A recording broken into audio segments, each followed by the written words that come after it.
S-400 जिसे भारत में सुदर्शन चक्र भी कहा जा रहा है, जो भी बड़ा मेजर रोल प्ले कर रहा है इंडिया की फाइट अगेंस्ट टेररिज्म में बॉर्डर पर। क्या आप जानते हैं किस तरह से ये इंडिया में आया था? क्या इंटरनेशनल पॉलिटिकल प्रेशर था उस वक्त, फिर भी इसे एक विजनरी लीडरशिप के थ्रू लाया गया? आइए समझते हैं इस वीडियो में।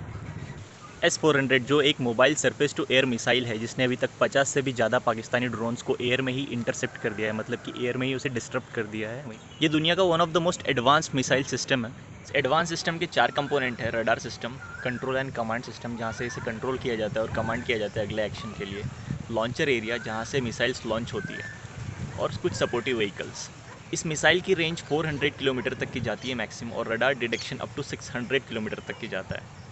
अब बात करते हैं इसकी डील की। तो बैक इन 2014 जब मिस्टर मनोहर पारिकर हमारे इंडिया के डिफेंस मिनिस्टर बने थे, 2014 से 2017 तक के हमारे डिफेंस मिनिस्टर थे, तो बेस्ड ऑन हिज बैकग्राउंड, जो कि वो एक मेटलर्जिकल इंजीनियर थे आईआईटी बॉम्बे से, और उनकी एक्सपर्टीज़ और जो उन्होंने डिफेंस में गैप्स देखा था एयर डिफेंस में, तो उन्होंने इस डील को बहुत इंपॉर्टेंट समझा। ऑल्दो उस वक्त अमेरिका ने जियोपॉलिटिकल प्रेशर बना रखा था कि अगर आप इस S-400 को रशिया से बाय करते हो तो हम लोग सैंक्शंस लगाएंगे, जो कि प्रेशर इसलिए आ रहा था अमेरिका से क्योंकि ये बहुत एडवांस मिसाइल सिस्टम है, जो कि अमेरिका के जो एग्जिस्टिंग मिसाइल सिस्टम है उसको भी काउंटर करने में सफल है।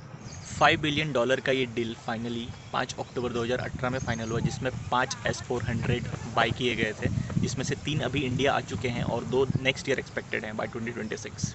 इसे एट प्रेजेंट स्ट्रैटेजिक लोकेशंस पे लगाया गया है, काउंटरिंग चाइना एंड पाकिस्तान।